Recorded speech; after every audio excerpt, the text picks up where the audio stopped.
स्वागत है आपका आपके अपने YouTube channel the queen of science में। तो अब आज हम लोग इस वीडियो में डिटर्मिनेंट चैप्टर को कंटिन्यू करने जा रहे हैं। जब आपने डिटर्मिनेंट चैप्टर से रिलेटेड पहला वीडियो देखा था जो कि मैंने एज अ इंट्रोडक्शन बनाया था, वहाँ पे आपने ये चीज़ सीख लिया था कि कैसे हम अलग अलग ऑर्डर की जो मैट्रिसेस होती हैं। एक बार मैं ये चीज़ आपको फिर से बता दूं कि डिटर्मिनेंट सिर्फ स्क्वायर मैट्रिसेस के लिए एप्लीकेबल होती है। तो जो अलग अलग ऑर्डर की स्क्वायर मैट्रिसेस थी, कैसे हमने उनका डिटर्मिनेंट कैलकुलेट किया था। अगर आपने मेरी प्रीवियस वीडियो नहीं देखी है तो ये मैं आपसे कहूँगा कि आप पहले उस वीडियो को देखिए, क्योंकि डिटर्मिनेंट की जो इंट्रोडक्टरी वीडियो है वो बहुत इम्पॉर्टेंट है। वहाँ पे डिटर्मिनेंट का कैलकुलेशन सिखाया मैंने आपको, डिटर्मिनेंट का रिप्रेजेंटेशन सिखाया मैंने आपको, ठीक है। जब हम डिटर्मिनेंट को कैलकुलेट करना समझ गए तो हमारे दिमाग में एक पिक्चर सी क्रिएट हो चुकी है कि एक रियल नंबर या एक कॉम्प्लेक्स नंबर जो मैट्रिक्स को इवैल्यूएट करने पे आता है उसे हम डिटर्मिनेंट कहते हैं। अब इस डिटर्मिनेंट की कुछ प्रॉपर्टीज हैं, उन प्रॉपर्टीज के बारे में हम डिस्कस करेंगे। जैसे कि मैंने आपको पिछली वीडियो में ये बताया था कि किसी भी रो या किसी भी कॉलम के थ्रू अगर हम डिटर्मिनेंट को इवैल्यूएट करें तो हमारा आंसर चेंज नहीं होगा। और मैट्रिक्स चैप्टर के अकॉर्डिंग आपने मैट्रिक्स का ट्रांसपोज वाला एक टॉपिक पढ़ा हुआ है। जब हम रोज और कॉलम को इंटरचेंज कर देते हैं तो उस मैट्रिक्स का ट्रांसपोज हो जाता है, ट्रांसपोज मैट्रिक्स हमको मिल जाती है। तो यहाँ पे पहली सबसे प्रॉपर्टी डिटर्मिनेंट की यही है कि the value of the determinant remains unchanged if its rows and columns are interchanged. ये आपके पास एक डिटर्मिनेंट लिखा हुआ है 1 2 3 4 5 6 7 8 9, ठीक है, ऑर्डर 3 का है। और अगर हम इसके फर्स्ट रो मतलब रोज और कॉलम को इंटरचेंज कर दें, देखिए ये 1 2 3 4 5 6 7 8 9 है। अब ये चीज़ कॉलम में आ गया 1 2 3 4 5 6 7 8 9। तो ये जो दोनों डिटर्मिनेंट बनेंगे इनके आंसर सेम होंगे, ये दोनों इक्वल होंगे, ठीक है। तो इस प्रॉपर्टी से हमें ये समझ में आता है कि किसी भी मैट्रिक्स का डिटर्मिनेंट और किसी भी मैट्रिक्स के ट्रांसपोज का डिटर्मिनेंट, ये दोनों ही हमेशा आपस में इक्वल होते हैं, पहली चीज। और दूसरी चीज जो कि आपको पहले से ही हल्का हल्का पता है कि interchange of row and column symbolically written as R interchange C. Row column का ये क्या हो गया, इंटरचेंज का साइन हो गया, ठीक है। अब इसके बाद बात आती है हमारे पास इसके नेक्स्ट प्रॉपर्टी की। अभी हमने क्या किया, रो और कॉलम को चेंज किया, मतलब रोज हो गए कॉलम्स और कॉलम्स हो गए रोज। अब हम सिर्फ रो या सिर्फ कॉलम को इंटरचेंज करने की बात करते हैं, मतलब कि रो को रो से इंटरचेंज करना या कॉलम्स को कॉलम्स से इंटरचेंज करना, ठीक है। तो जब हम रो को रो से और कॉलम को कॉलम से इंटरचेंज करेंगे तो माइनस साइन का फर्क आ जाता है। अब क्वेश्चन ये उठता है कि ये माइनस साइन का फर्क आता क्यों है, तो आप इस चीज़ को ध्यान से देख लीजिए। मैंने अपनी पिछली वीडियो में भी 3x3 के लिए सिंबल साइन वाला बनाया था एक portion, plus minus plus minus plus minus plus minus plus. ये ऑर्डर 3 के एलिमेंट्स के साइन होते हैं जो पॉसिबल साइंस हैं। अगर ऑर्डर 3 का हमारा मैट्रिक्स लिखा है तो उसको एज अ डिटर्मिनेंट इवैल्यूएट करने के लिए अगर हमने सेकेंड रो के एलिमेंट को फर्स्ट रो के एलिमेंट से इंटरचेंज कर दिया तो ये प्लस माइनस प्लस यहाँ पे आ जाएगा, माइनस प्लस माइनस यहाँ चला जाएगा। तो इससे क्या होता है कि साइन चेंज हो जाता है, साइन क्या हो जाएगा, चेंज हो जाएगा। तो इसीलिए वो मैं आपको बता रहा हूँ कि इफ़ एनी टू रोज और columns of a determinant are interchanged then sign of determinant change. तो डिटर्मिनेंट का साइन क्या हो जाएगा, चेंज हो जाएगा। अगर डिटर्मिनेंट पॉजिटिव है तो निगेटिव हो जाएगा, निगेटिव है तो पॉजिटिव हो जाएगा। जैसे फॉर एग्जांपल देखिए यहाँ पे क्या लिखा है मैंने आपके लिए, 1 2 3 4 5 6 7 8 9 रो 1 को इंटरचेंज कर रहे हैं रो 2 से, तो रो 2 ऊपर आ गई, रो 1 नीचे चली गई, 4 5 6 1 2 3 7 8 9। और अब यहाँ पे आगे साइन कौन सा लग गया, माइनस का। और ये होता क्यों है, ड्यू टू दिस रूल। ये जो साइन होता है पर्टिकुलर अपने एलिमेंट का इवेल्युएट करते टाइम पे, इसकी वजह से ये निगेटिव साइन का चेंज आता है। और मैं एक और बात आपको बता दूं, अगर आपने एक ही डिटर्मिनेंट में 2 रोज या 2 कॉलम्स की इंटरचेंजिंग की है तो साइन 2 बार चेंज होगा तो वो वापस पॉजिटिव हो जाएगा। जैसे यहाँ पे ये निगेटिव हो गया। अब अगर हम प्रेजेंट सिचुएशन में रो 2 को रो 3 से इंटरचेंज करें तो ये फिर से निगेटिव हो जाएगा, और निगेटिव का निगेटिव क्या हो जाएगा, पॉजिटिव। तो अगर एक बार इंटरचेंज किया है तो निगेटिव हो जाएगा पॉजिटिव, और पॉजिटिव हो जाएगा निगेटिव। लेकिन अगर उसी में 2 बार इंटरचेंज किया है, और एक और चीज़, एक बार में इंटरचेंज का एक ही ऑपरेशन अप्लाई होगा, एक साथ 2 ऑपरेशन इंटरचेंज के आप अप्लाई नहीं कर सकते, उनको स्टेप बाय स्टेप अप्लाई करते हैं। फिर सेकंड स्टेप में आपने फिर से अप्लाई कर दिया तो इसका मतलब कि निगेटिव का निगेटिव हो जाएगा पॉजिटिव। ठीक है, अब हम नेक्स्ट प्रॉपर्टी की तरफ बढ़ रहे हैं, और ये बहुत इंपॉर्टेंट प्रॉपर्टी है, और इसी प्रॉपर्टी के ऊपर आपको मैं क्वेश्चंस बहुत सारे कराऊंगा। ये प्रॉपर्टी आप ध्यान रखिएगा। इफ एनी 2 रोज और columns of determinant are identical then the value of determinant is 0।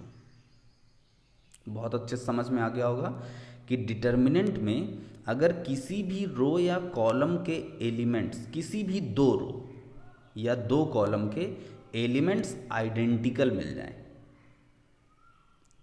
तो फिर उस डिटर्मिनेंट की वैल्यू 0 हो जाएगी। जैसे फॉर एग्जाम्पल आपके पास डिटर्मिनेंट है 1 2 3 4 5 6 1 2 3।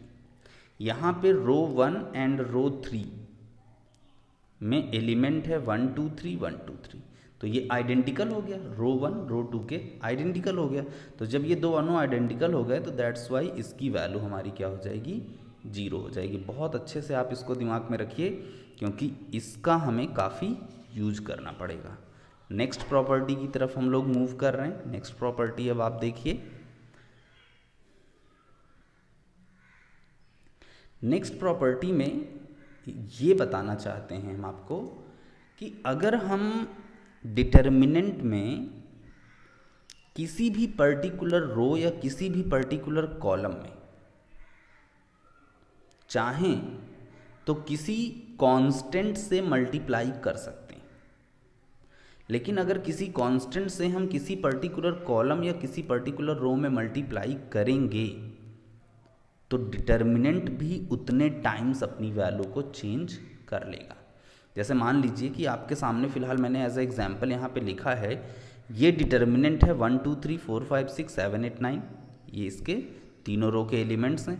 अगर हम इस थर्ड रो को हम 2 से मल्टीप्लाई कर देते हैं, या तो कोई रो मल्टीप्लाई होगी या तो कॉलम, किसी पर्टिकुलर रो का कोई एक एलिमेंट नहीं मल्टीप्लाई होगा कभी। इस बात को बहुत ध्यान से रखिएगा दिमाग में। तो यहाँ पे मान लीजिए आप 2 से मल्टीप्लाई कर रहे हैं, तो एक ऑप्शन तो ये है कि आप बाहर 2 से डिवाइड दिखा दीजिए, अदरवाइज दूसरा ऑप्शन ये है कि यहाँ पे भी आप 2 से मल्टीप्लाई लिखिए। आपको जो ऑप्शन बेटर लगे आप उस ऑप्शन को चूज़ कर सकते हैं।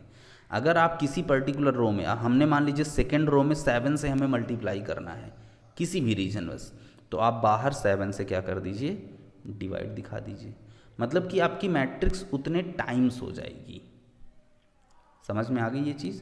तो यहाँ पे देखिए ये था फिर हमने क्या किया, सेकेंड रो को k से मल्टीप्लाई किया है, तो जो डिटर्मिनेंट है वो k टाइम्स हो गया आपका। क्लियर। अब यहाँ पे जो बहुत ज़्यादा ध्यान देने वाली बात है, उस दोनों बातों को मैं आपको बता दे रहा हूँ, फिलहाल लिखी ही हैं। It means that we can take out any common factor from any one row or any one column of a given determinant. समझ में आ गया होगा कि किसी भी रो या किसी भी कॉलम से आप अगर कोई पर्टिकुलर नंबर, कोई कांस्टेंट कॉमन दिख रहा है तो आप उसको कॉमन ले सकते हैं। If corresponding element of any two rows और columns of a determinant are proportional then its value is 0। अब इसका क्या मतलब हुआ, जैसे कि हमारे पास एक मैट्रिक्स है, ये डिटर्मिनेंट आपके सामने बना हुआ है। देख मैं बता रहा हूँ, लिखा है यहाँ पे 3, 6 एंड 9। फिर हमारे पास यहाँ पे है 1, 2, 3। फिर हमारे पास यहाँ पे है 4, 5, 6। अब इस डिटर्मिनेंट में आप देखिए कि ये जो फर्स्ट रो है और ये जो सेकेंड रो है, अगर हम इनके करस्पॉन्डिंग एलिमेंट्स का प्रपोर्शन निकालें, 3/1 कितना हो जाएगा 3, 6/2 कितना हो जाएगा 3, 9/3 कितना हो जाएगा 3। तो इनके करस्पॉन्डिंग एलिमेंट्स का प्रपोर्शन सेम आया। तो जब कभी भी ऐसा हो, किन्हीं भी दो रो में या किन्हीं भी दो कॉलम्स में करस्पॉन्डिंग एलिमेंट का प्रपोर्शन सेम आए, तो उस केस में उस डिटर्मिनेंट की वैल्यू 0 होती है। क्लियर। अब हम बढ़ते हैं अपने नेक्स्ट टॉप पॉइंट पे। ये भी बहुत इंपॉर्टेंट प्रॉपर्टी है डिटर्मिनेंट की। इवन जब हम लोग जितनी भी प्रॉपर्टीज़ पढ़ रहे हैं, इन सारी प्रॉपर्टीज़ पे डिपेंड हो करके हमको क्वेश्चन सॉल्व करने पड़ेंगे।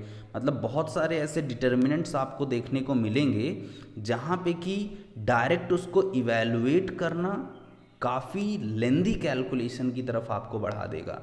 और क्लास 12th में आपका होना, इसका मतलब कि आपको काफ़ी लेंदी कैलकुलेशन नहीं, आपको चीज़ें ट्रिक के थ्रू करनी आनी चाहिए। ठीक है। तो यहाँ पे हमारे पास नेक्स्ट टॉपिक ये है कि अगर कभी भी कोई पर्टिकुलर रो या कोई पर्टिकुलर कॉलम किन्हीं दो नंबर्स का समेशन करके लिखा हुआ है, तो हम उसको तोड़ करके दो अलग अलग डिटर्मिनेंट में डिवाइड कर सकते हैं। देखिए, if some or all elements of a row or column of determinant are expressed as a sum of two or more terms, then the determinant can be expressed as a sum of two or more determinant. अब ये इस language को पढ़ने से आपको ये उतना clear नहीं होगा जितना क्लियर कि आप इसका एग्जाम्पल देख लेंगे तो क्लियर हो जाएगा। देखिए, एक डिटर्मिनेंट आपके सामने मैंने बना रखा है जिसमें ये फर्स्ट रो है, ये सेकंड है, ये थर्ड है। फर्स्ट रो का हर element as a sum of two elements है। तो अब हम चाहें तो इसको ब्रेक करके दो अलग अलग डिटर्मिनेंट में लिख सकते हैं। कैसे? पहले ये जो फर्स्ट रो के एलिमेंट हैं, पहले हम फर्स्ट वाले एलिमेंट्स को यूज करेंगे 1, 2, 3, और बाकी नीचे जो है वो एज इट इज़ 4, 5, 6, 7, 8, 9।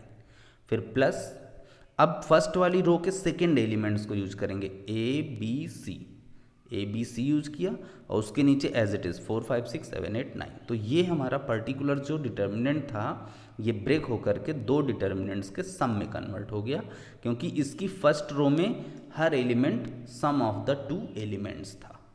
क्लियर है ये चीज़? अब हमारे पास जो लास्ट आ रहा है, इसे हम पहले से भी पढ़ चुके हैं जब हमने इन्वर्स ऑफ मैट्रिक्स किया था, और अब जब हम आगे भी मैट्रिक्स का इन्वर्स निकालेंगे डिटर्मिनेंट वाले चैप्टर में, तो वहाँ पे भी हमें इसका यूज करना पड़ेगा। क्या है ये? कि the value of determinant remains same if we apply the operation. कौन कौन से? कोई भी रो रिप्लेस की जा सकती है, this is sine of replacement. उस रो में ऐड करके या सब्ट्रैक्ट करके पर्टिकुलर किसी दूसरी रो को, या कोई भी कॉलम रिप्लेस किया जा सकता है उस कॉलम में ऐड या सब्ट्रैक्ट करके पर्टिकुलर किसी दूसरे कॉलम को। ठीक है। जैसे हमने ऑपरेशन लगाया R1 replaced by R1 plus R2, तो इस काम को कर देने से डिटर्मिनेंट के टोटल रिजल्ट पे कोई फ़र्क नहीं पड़ता। सिर्फ ये होता है कि हमें कभी कभी कम कैलकुलेशन करने की पॉसिबिलिटीज़ बनती हुई दिखाई देना स्टार्ट हो जाती हैं।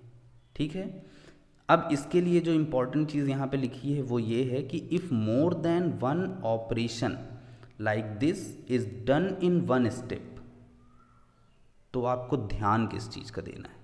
अगर आपने सिर्फ एक ऑपरेशन लगा रखा है तो फिर ये पॉइंट आपके लिए कोई आवश्यक नहीं है, इसकी कोई ज़रूरत नहीं है। लेकिन अगर आपने एक ही स्टेप में एक से ज़्यादा ऑपरेशन लगा रखे हैं, अगर देखिए, अगर एक ही स्टेप में आपने रो का ऑपरेशन लगाया है तो कॉलम नहीं लगेगा। पहली बात तो ये ध्यान दीजिए, अगर आपने किसी एक स्टेप में रो का ऑपरेशन लगाया है तो उसी स्टेप में कॉलम का ऑपरेशन नहीं लगेगा, ये टोटल बैन है। लेकिन अगर आपने रो का ऑपरेशन लगाया है तो आप एक और दूसरा रो का ऑपरेशन सेम स्टेप में यूज कर सकते हैं, बट पहले वाले में आपने जिस रो को इन्वॉल्व किया है दूसरे वाले ऑपरेशन में वो वाली रो इन्वॉल्व नहीं होनी चाहिए। जैसे आपने पहले वाले रो में ऑपरेशन लगाया कि R1 is replaced by R1 plus 2R2, तो अब इस R1 को हम फिर से दोबारा यूज नहीं कर सकते, इस बात को आप ध्यान रखिएगा। इसके बाद अगर किसी ने इसी स्टेप में ये ऑपरेशन लगा दिया कि R3 is replaced by R3 minus R1, तो ये गलत हो जाएगा।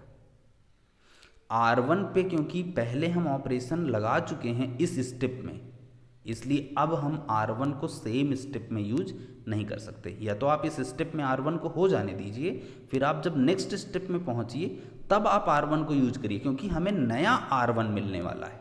R1 इज रिप्लेस्ड बाई, आपने लिखा ना R1 इज रिप्लेस्ड बाई, देखिए मैं लिख के बताता हूँ, R1 is replaced by R1 plus 2R2, ये लिखा हमने।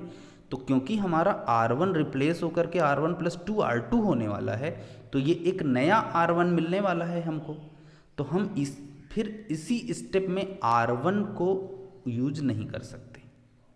ये बात को आप ध्यान देना, क्या लिखा है, is done in one step, care should be taken to see that a row that is affected in one operation should not be used in another operation, same for the columns। यही चीज़ किसके लिए है, columns के लिए भी है। तो इस बात का आपको पूरी तरीके से क्या करना है, ध्यान देना है कि जो रो या कॉलम एक में अफेक्टेड है फिर वो दूसरी बार उसको यूज नहीं करना है। अब हम लोग इसके ऊपर बेस्ड क्वेश्चंस करेंगे जो कि मैं आपको अपनी नेक्स्ट वीडियोस में दूंगा। ओके।